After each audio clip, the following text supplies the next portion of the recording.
शंकराचार्य भगवान की जय। जगत गुरु शंकराचार्य भगवान की जय। हर हर महादेव। शंकराचार्य भगवान की जय।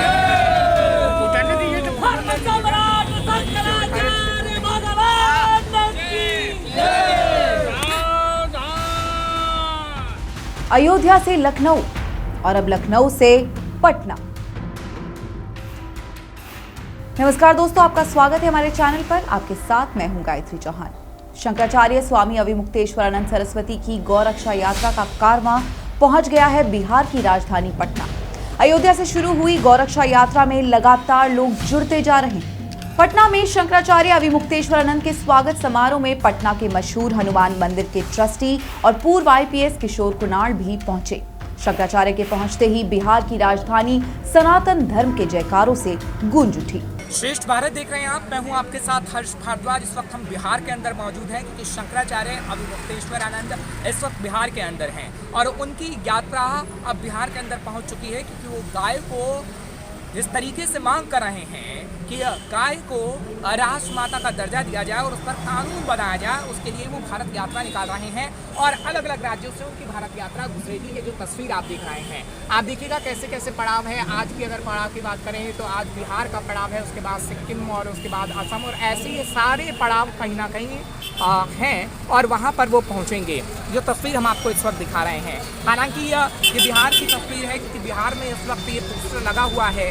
और अविमुक्तेश्वरानंद की अगर बात करें तो वो लखनऊ से सीधे बिहार पहुँचे हैं और बिहार में उनकी तरफ से ये लगातार कहा जा रहा है, जैसे अयोध्या और लखनऊ के अंदर कहा गया कि सरकार को इस पर कानून बनाना ही पड़ेगा। गौ माता को देखिए, गौ माता की रक्षा के लिए हम अंतिम सांस तक लड़ते रहेंगे और उनकी तरफ से बार बार यही कहा जा रहा है। हालांकि वो मोदी सरकार को निशाने पर लगातार ले रहे हैं और बिहार में भी अगर बात करें तो बिहार में गठबंधन की सरकार है, अब बीजेपी उसमें है और वो लगातार इस बात को कह रहे हैं कि जो सत्ता पर विराजमान है उनको कहीं ना कहीं गायों की सेवा की बात छोड़ के और सनातन धर्म की जिस तरीके से वो बात करते हैं वो तो हम देख ही रहे हैं, लेकिन उन्हें गायों की रक्षा करनी चाहिए, गायों पे कानून लाना चाहिए और उन्हें राष्ट्र माता का दर्जा देना ही होगा।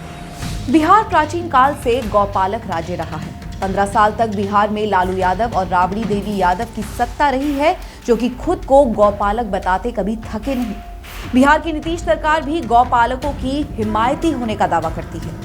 बिहार सरकार ने पिछले साल गौपालन और दुग्ध उत्पादन को बढ़ावा देने के लिए सरकार ने देसी गौपालन प्रोत्साहन योजना शुरू की थी। इस योजना से जुड़ने और देसी गाय पालने के लिए सरकार 75% तक अनुदान दे रही है। शंकराचार्य अविमुक्तेश्वरानंद सरस्वती ने कहा, ऐसी योजनाओं को बढ़ावा देने की जरूरत है। हालांकि इतना भर काफी नहीं है, इस दिशा में बहुत काम किए जाने की जरूरत है। शंकराचार्य ने कहा कि बिहार में गौरक्षा के काम में लगे कई लोगों को जेलों में बंद कर दिया गया है, इन्हें तुरंत रिहा किया जाना चाहिए। और अभी जब हम पटना में आए तो हमको लोग मिले, उन्होंने कहा गाय को बचाने के लिए हम गए थे, हमें जेल में डाल दिया गया है। जाने कितनी संख्या है, 25-30 की संख्या में लोगों को जेल में डाल दिया गया है और उनकी कोई सुनवाई नहीं है।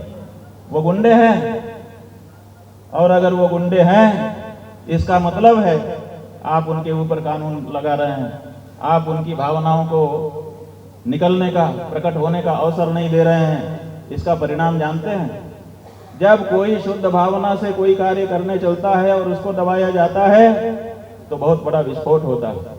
इसलिए जब कुकर में गैस बनेगी और सीटी से निकल जाने का उस भाप को अवसर होगा तो कुछ नहीं होगा, और अगर कोई सीटी आपने नहीं रखी, अंदर की भाप को बाहर निकलने का रास्ता बंद कर दिया तो पूरा कुकर फटता है। तो ऐसा ना हो जाए कि गौ रक्षकों के ऊपर अन्याय करके आप उनको और भी ज्यादा उत्तेजित कर दें और आने वाले दिनों में कुछ दूसरा ही दृश्य हो जाए। तो ये सब परिस्थिति है जिस पर किसी भी देश प्रेमी को विचार करने की आवश्यकता होती है। शंकराचार्य देश के सभी राज्यों की 36 दिन तक यात्रा कर गोध्वज स्थापना और गो प्रतिष्ठा की मुहिम के लिए निकले हैं। वो गौरक्षा के लिए लोगों को जागरूक कर रहे हैं। सरकारों से उनकी मांग है कि गाय को पशु सूची से निकाला जाए और पूरे देश में गौरक्षा के लिए एक कानून बने। और गाय के बारे में एक कानून अगर पूरे देश में नहीं बना सकते तो फिर इस देश को एक कहना छोड़ दीजिए, ये संभव नहीं है। तो ऐसी परिस्थिति में गौ माता के बारे में जो हमारा शास्त्र कहता है, हमारा वेद कहता है, हमारे पुराण कहते हैं, हमारी परंपरा कहती है, हमारा इतिहास कहता है, उसको लोगों के सामने लेके जाना पड़ेगा, बताना पड़ेगा। आज महाराष्ट्र में शिवाजी महाराज की एक मूर्ति हवा में गिर गई तो पूरे देश में चर्चा शुरू हो गई। ये जो शिवाजी हैं, ये शिवाजी क्यों बने? क्योंकि 17 साल की उम्र में जब वो बाजार में चले जा रहे थे तो एक कसाई एक गाय को पकड़ करके खींचता हुआ लेके जा रहा था। गाय उसके साथ जाना नहीं चाहती थी और वो बलपूर्वक खींच रहा था, रस्सी गले में बांध करके। शिवाजी इससे नहीं रहा गया। बाजार में दूसरे भी लोग थे लेकिन सब डर रहे थे कि वो शासक का आदमी था, अगर उसको छेड़ेंगे तो दिक्कत हो जाएगी। 17 साल के शिवाजी ने आगे बढ़ करके कहा, छोड़ दे गाय को, क्यों इतना अत्याचार गाय पे करता है? उसने उलट करके जवाब दिया और शिवाजी ने अपनी तलवार निकाल ली और तलवार का प्रहार कर दिया और गाय को छुड़ा दिया। ये इतिहास है। जिस दिन ये घटना घटी उसी दिन से भारत के हिंदुओं ने शिवाजी को अपने हृदय में बैठा लिया और आज तक उनको बैठा करके रखा है। ये गौ माता के भक्तों का देश है। पटना में जुटे श्रद्धालु शंकराचार्य के रुख से पूरी तरह सहमत है। सभी का मानना है कि गौ रक्षा के लिए राष्ट्रीय स्तर पर कानून बनाना चाहिए। तेना मोदी जी को प्रयास करना चाहिए। हाँ, करना चाहिए कि मोदी जी एक अभी गाय के बच्चे को समझ के बहुत चूमे सब कुछ किए, बड़ा हम लोगों को भी उनके प्रति थोड़ा आस्था जगा। कानून कब बनाएंगे? कानून तो बनाना चाहिए, अब कब बनाएंगे अब तो चलिए ठीक है, वो तो सरकार में बैठा व्यक्ति बता सकता है। कुछ महंत भी हमारे साथ हैं, उनसे हम भी बातचीत करेंगे। गुरु जी अपना नाम बताइएगा। मेरा नाम महंत ओम भारती है। मैं महाराज जी के कार्यक्रम में नागालैंड का संयोजक हूँ, जहाँ अभी तक की अनुमति नहीं दी गई है। अनुमति नहीं दी गई है, लेकिन कल हम लखनऊ में थे तो महाराज जी बोले, शंकराचार्य जी बोले कि अनुमति नहीं दी गई है। हमारे पास पूरा पर्चा भी आया, लेकिन तब भी हम जाएंगे और प्रयास करेंगे। अभी जो शंकराचार्य जी प्रयास कर रहे हैं, कितना आप कह रहे हैं कि आगे आने वाले समय में ये सफल होगा और नागालैंड में भी ये सफल होगा, क्योंकि आप संयोजक बता रहे हैं? बिल्कुल बिल्कुल। नागालैंड की जो स्थिति है ये मदर टेरेसा के द्वारा पैदा कर दिया गया। धीरे धीरे जो हमारे लोग थे उनको कन्वर्टेड कर दिया गया। हमारे जब आराध्य मठ से निकल के बाहर आए हैं तो हमें विश्वास है कि अवश्य युग परिवर्तन होगा। और युग परिवर्तन का ही तो समय है जो बीजेपी की सरकार है केंद्र में। अगर ये धर्म जागरण नहीं हुआ होता तो क्या बीजेपी की सरकार केंद्र में बनती? ये आज बिहार में जो रूलिंग पार्टी बनी हुई है, क्या वो बनती? एक धर्म जागरण हुआ 65 के बाद, उस धर्म जागरण का परिणाम है भारतीय जनता पार्टी की सरकार। और अपेक्षा सभी शंकराचार्य जी लोग या सभी साधु संत इस सरकार की तरफ अपेक्षा रखते हैं कि अभी बताए भी, लेकिन वो अपेक्षा पूरी नहीं हो पा रही है। शंकराचार्य जी कह रहे हैं कि वो अपेक्षा पूरी ना कांग्रेस की सरकार से हुई, ना बीजेपी की सरकार से हुई। अब हम इसको लेकर खड़े होंगे। जब उनसे कहा जाता है तो कहते हैं हम राजनीतिक पार्टी नहीं बता रहे हैं, हम आम जनमानस हैं, हम गायों के लिए खड़े हो रहे हैं। चूँकि जगत गुरु शंकराचार्य जी जगत के गुरु हैं और सभी पार्टी उनके संतान हैं, तो वो तो सिर्फ सभी को आग्रह ही करेंगे ना, सबको आदेश देंगे कि आप सब लोग गौ माता की सुरक्षा के लिए एक राष्ट्रीय कानून लाएं। तो चूँकि जो सत्ता में हैं उनसे ज़्यादा अपेक्षा की जाती है, क्योंकि उनको सत्ता में जो आए हैं उसी नाम पर आए हैं कि हम भारत को हिंदू राष्ट्र बनाएंगे या भारत को हिंदू संस्कृति को पूरे दुनिया में फैलाएंगे, इसी आधार पर आए हैं। इससे ज़्यादा अपेक्षा उनसे। गौ प्रतिष्ठा आंदोलन वो इस वक्त चला रहे हैं और जिस तरीके से वो यात्रा निकाल रहे हैं, सबसे पहले अयोध्या, उसके बाद लखनऊ, अब वो बिहार पहुंचे हैं, खास तौर पर इस मांग को लेकर कि गऊ को, खास तौर पर गाय को राष्ट्र माता का दर्जा दिया जाए। और जब हम बिहार के अंदर मौजूद हैं तो कुछ महिलाएं इस वक्त हमारे साथ हैं, उनसे हम बातचीत करेंगे और जानने की कोशिश करेंगे कि आखिर सरकार गायों को लेकर क्या कुछ कर रही है और जो स्वामी जी गायों को लेकर कर रहे हैं वो कितना अच्छा काम है। अपना नाम बताइएगा। विभा देवी नाम है, हमें बिहार के रहने वाले हैं। ये जो स्वामी जी कर रहे हैं कितनी अच्छी बात है, क्योंकि हम गायों की बात करते हैं तो देखते हैं सड़कों पर गाय किस तरीके से छोड़ दी जाती हैं। स्वामी जी की मांग है कि गायों को राष्ट्र माता का दर्जा देना चाहिए। क्या सरकार को ऐसा करना चाहिए? हाँ, करना चाहिए। ऐसे मतलब रोड पर नहीं छोड़ना चाहिए, ऐसे मतलब सेवा करना चाहिए गौ माता को।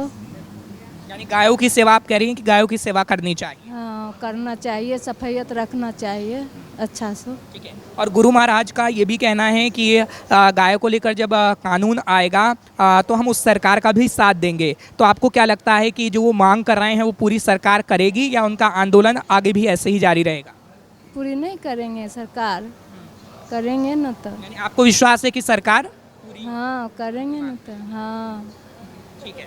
आप अपना नाम बताइएगा। मेरा नाम संगीता देवी है। क्या कहेंगी, क्योंकि गायों को लेकर जो कहा जा रहा है कि उन्हें राष्ट्रमाता का दर्जा दिया जाए, क्या वो सही है? सही है, राजमाता का दर्जा दिया जाएगा। गुरुजी की जो मांग है वो सही है? सही है। शंकराचार्य गोरक्षा यात्रा के दौरान बीजेपी को जमकर निशाने पर ले रहे हैं। शंकराचार्य सवाल कर रहे हैं कि एक तरफ प्रधानमंत्री मोदी गौ भक्त होने का दावा करते हैं और दूसरी तरफ नागालैंड बीजेपी उनकी यात्रा का विरोध करती है। ये दोहरा रवैया क्यों? प्रधानमंत्री मोदी को इस पर जवाब देना चाहिए। माला पहनाते हैं, जरी वाला शाल पहनाते हैं, पूजा घर में दिखाते हैं, इसका मतलब कि ये हमारी पूजनीय है। एक तरफ उनकी तरफ से ये हमारे सामने दृश्य प्रस्तुत किया जाता है और दूसरी तरफ से उसी समय उसी दिन नागालैंड भाजपा शंकराचार्य जी को केवल इसलिए नागालैंड में प्रवेश से निषेध कर देती है कि वो गाय की बात करने के लिए आ रहे हैं। ये दोहरा चरित्र, ये आश्चर्यजनक है। इसलिए हम ये मांग करते हैं, देश के लोगों की तरफ से मांग करते हैं कि भारतीय जनता पार्टी को भी ये स्पष्ट करना चाहिए कि असल में उनकी बात कौन सी है। जो प्रधानमंत्री जी दिखा रहे हैं वो है कि जो नागालैंड भाजपा का अध्यक्ष कह रहा है वो है। असलियत क्या है? ये दुरंगी नहीं चलेगी। दुरंगी छोड़ दे, एक रंग हो जा, सरासर मोम हो जा, संग हो जा। शंकराचार्य की गोरक्षा यात्रा 22 सितंबर को अयोध्या से शुरू हुई थी। अयोध्या और लखनऊ के बाद शंकराचार्य पटना पहुंचे। अब उनकी इस यात्रा का अगला पड़ाव है सिक्किम। इस यात्रा में शेष भारत की टीम उनके साथ है। सिक्किम में शंकराचार्य की गोरक्षा यात्रा का हाल हम दिखाएंगे आपको अगले एपिसोड में। शंकराचार्य ने ठाना है गौ माता को बचाना है। जुड़े रहिएगा शंकराचार्य और श्रेष्ठ भारत की इस मुहिम के साथ। नमस्कार।